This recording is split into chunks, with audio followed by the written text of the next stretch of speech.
आखिर हो ही गई सच्चे प्यार की।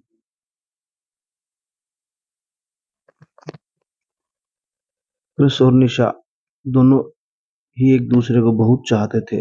दोनों ने ही जवानी की दहलीज पर कदम रखते ही एक दूसरे को साथ जीने मरने की कस्में खाई थी।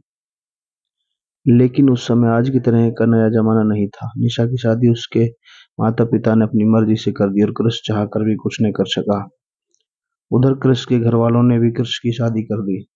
लड़की बहुत सुंदर थी, लेकिन कृष तो निशा का दीवाना था, इसलिए उसकी पत्नी में कृष का कोई मोह नहीं था।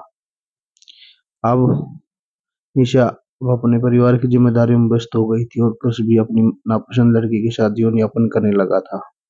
दोनों के ही परिवार में बच्चे भी हो गए थे, परंतु जीवन साथी से दोनों के ही विचार नहीं मिलते थे, इसलिए आए दिन छोटी छोटी बातों पर तकरार हो जाती थी।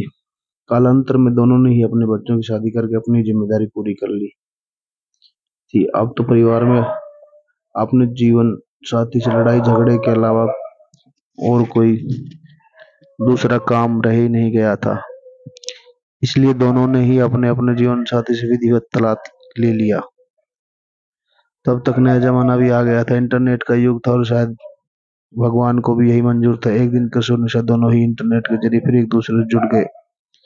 एक दूसरे के बिना दोनों को ही चैन नहीं मिला था।